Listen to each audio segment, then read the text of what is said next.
మీ కేంద్ర ప్రభుత్వం తెలంగాణ రాష్ట్ర ప్రభుత్వం ఆనాడు కేసీఆర్ గారి నాయకత్వంలో ప్రాజెక్టులకు అనుమతి ఇచ్చిందే మీ కేంద్ర ప్రభుత్వం. 7 ప్రాజెక్టులకు అనుమతి ఇచ్చిన తర్వాత ఆ రోజు మేము కష్టపడి అనుమతులు సాధించిన తర్వాత ఇవాళ అనుమతులు రద్దు చేయాలని చెప్పి ఆంధ్రప్రదేశ్ ప్రభుత్వం పట్టుబడితే జిఆర్ఎంబి ఎజెండాలో పెట్టారు. మేము ఏమంటున్నాం, అయితే మీకు రేషం ఉంటే పౌరుషం ఉంటే ఆ మీటింగ్ బాయ్కాట్ చేయండి, అది తెలంగాణ ప్రభుత్వాన్ని డిమాండ్ చేస్తున్నాం. అసలు బీజేపీకి సిగ్గుంటే మీరిచ్చిన అనుమతులు మీరు రద్దు చేయాలని చెప్పి మీ పార్ట్నర్ ఎవరైతే అడుగుతున్నారో వారిని ప్రశ్నించండి, ఎందుకు రద్దు చేయాలి?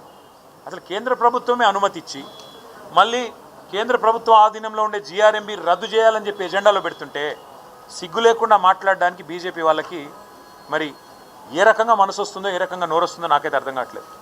నీళ్లు నిధులు నియామకాలు వీటి ఆధారంగా జరిగిన ఉద్యమమే తెలంగాణ ఉద్యమం. ఇవాళ అలాంటి ఉద్యమంలో మేము రాష్ట్రాన్ని సాధించడమే కాకుండా బ్రహ్మాండంగా రాష్ట్రం సాధించిన తర్వాత ఒక్కొక్క నీటి బొట్టును ఒడిసిపట్టి తెలంగాణ బీడు భూములకు మలిపే ప్రయత్నం చేశాం.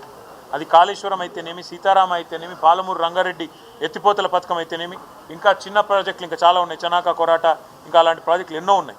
అలాంటి అన్ని ప్రాజెక్టులు వాటితో పాటు మిషన్ కాకతీయ లాంటి ప్రాజెక్టులు ఇవన్నీ చేసి తెలంగాణలో నీటి వనరులకి మరి పెద్ద ఎత్తున న్యాయం జరిగే విధంగా నీటి వనరులను కాపాడుకునే విధంగా మేము ప్రయత్నం చేశాం. అందులో భాగంగానే అనుమతులు తెచ్చాం. ఇవాళ ఆ అనుమతులన్నింటినీ తుంగలో దొక్కుతాం. మా చెప్పు చేతల్లో కేంద్ర ప్రభుత్వం ఉంది, కేంద్రం జుట్టు నా చేతుల్లో ఉంది కాబట్టి నేను ఆడిచ్చినట్టే ఆడాలని చంద్రబాబు నాయుడు గారు అనుకుంటే చంద్రబాబు నాయుడు గారికి ఆంధ్రప్రదేశ్ ప్రభుత్వానికి నేను విజ్ఞప్తి చేస్తా ఉన్నాను. మా నాయకుడు కేసీఆర్ గారు ఎప్పుడో చెప్పారు, బేసిన్లు లేవు, బేసిజాలు లేవు, నీళ్లు వాడుకుందామని చెప్పారు. కానీ మా కడుపు కొట్టి మా ప్రాజెక్టుల అనుమతులు రద్దు చేస్తామంటే మేము ఊరుకోం. మీరు పోలవరం కట్టుకుంటే మేమేం అనలేదే, మీరు పట్టిసీమ నీళ్లు లిఫ్ట్ చేసుకుంటుంటే మేమేం అనలేదే. ఇవాళ మేమేమంటున్నాం, మాకు వచ్చిన అనుమతులను చెడగొట్టకండి అంటున్నాం.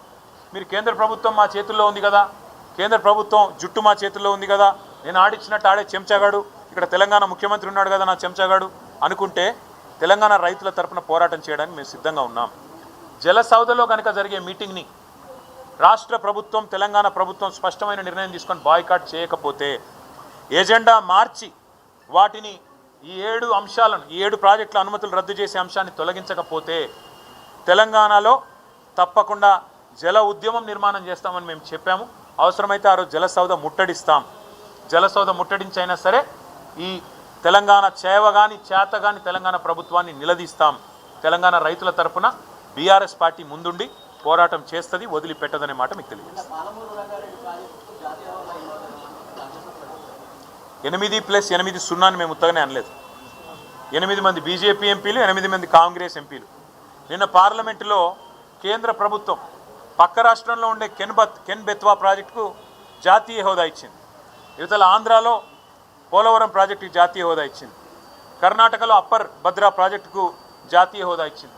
కానీ తెలంగాణలో ఒక్క ప్రాజెక్టు కూడా ఇవాళ వరకు అటు కాళేశ్వరం కానీ ఇటు పాలమూరు రంగారెడ్డి ఎత్తిపోతల పథకం కానీ మేము 10 ఏళ్ళు అడిగాం, జాతీయ హోదా ఇవ్వలేదు.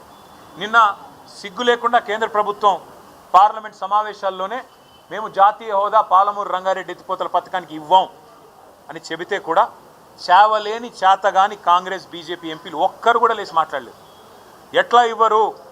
మీరు మీ భారతీయ జనతా పార్టీయే కదా పాలమూరులో జరిగిన బహిరంగ సభలో హామీ ఇచ్చింది, జాతీయ హోదా ఇస్తామని చెప్పింది మీరే కదా అని నిలదీసే సత్తా కూడా ఇవాళ అక్కడ ఉన్న ఎంపీలకు లేదు. ఎందుకంటే అక్కడ గులాబీ కండువా కప్పుకున్న ఎంపీలు లేరు. అది ఇవాళ తెలంగాణ చేసుకున్న మరి దురదృష్టంగా నేను భావిస్తూ మరి ప్రజలు అర్థం చేసుకోవాలి, రైతులు అర్థం చేసుకోవాలి. తెలంగాణ ప్రజల ప్రయోజనాల కోసం పోరాడేవాళ్ళు, పేగులు దిగేదాకా కొట్లాడేవాళ్ళు, రాజీ లేని పోరాటం చేసేవాళ్ళు ఒక్క బీఆర్ఎస్ పార్టీ వాళ్ళు మాత్రమే. కాంగ్రెస్ బీజేపీలకు ఓటేసి 8 మంది వాళ్ళని 8 మంది వీళ్ళని ఎంపీలుగా పంపి కత్తి వాళ్ళ చేతికి ఇచ్చి యుద్ధం మమ్మల్ని చేయమంటే ఎలా చేయాలి అర్థం చేసుకోమని కోరుతూ భవిష్యత్తులోనైనా మరి తెలంగాణ కోసం రాజీ లేకుండా పోరాటం చేసే వాళ్ళని మాత్రమే ఎన్నుకోవాలని నా ప్రార్థన. Thank you. చేయాల్సిన పని చేయకుండా ఇవాళ ప్రజల దృష్టి మళ్లించడానికి పంపు లాంచ్ చేయవా స్వామి, పంపు లాంచ్ చేసి నీళ్ళు ఎత్తిపోయేవా అంటే కన్నెపల్లి మోటార్ లాంచ్ చేయడు. తర్వాత వర్షం పడింది, వర్షాలు పడ్డ తర్వాత ఇవాళ యాగాలు చేస్తున్నాడు. ఆయన బాధల్లో ఒకటే శ్రీనివాస్, ఆయన బాధ ఏమంటే నీళ్ళు ఇస్తే యూరియా ఇవ్వాలి, యూరియా ఇస్తే పంటలు పండుతాయి, పంటలు పండితే మళ్ళీ కొనుగోలు చేయాలి, కొనుగోలు చేయాలంటే మద్దతు ధర ఇవ్వాలి, ఆ తర్వాత మళ్ళీ బోనస్ ఇవ్వాలి. ఇదంతా ఇచ్చుడెందుకు, సపరేట్గా నీళ్ళు ఇవ్వకుండా ఎగ్గొడితే అయిపోతుందని చెప్పి ఇక్కడ నార్లాపూర్ పంపులు ఆన్ చేయడు, అక్కడ కన్నెపల్లి పంపులు ఆన్ చేయడు. వర్షం పడ్డది కాబట్టి ఇవాళ మళ్ళీ కొత్త కలరింగ్ ఇచ్చి నేనేదో చేస్తున్నా, నేను చేయడం వల్లనే వర్షం పడ్డది అన్నట్టు. ఇదే మహానుభావుడు కదా దేవతల మీద ఒట్టు పెట్టింది, ఒట్టు పెట్టి రుణమాఫీ మాట తప్పింది ఇదే మహానుభావుడు. కాబట్టి వరుణ యాగాలు కాదు చేయాల్సింది ముఖ్యమంత్రి గారు. యాగం చేస్తే తప్పులేదు, కానీ యాగంతో పాటు చేయాల్సిన పని చేయాలి. దైవ ఆశీర్వాదానికి మానవ ప్రయత్నం తోడవ్వాలి. మానవ ప్రయత్నం ఏం చేయాలి, పంపులు ఆన్ చేయాలి. వర్షం పడుతుంటే కిందికి నీళ్లు పోకుండా, గురువుగారికి గురుదక్షిణ ఇవ్వకుండా ఇక్కడ మన రైతాంగం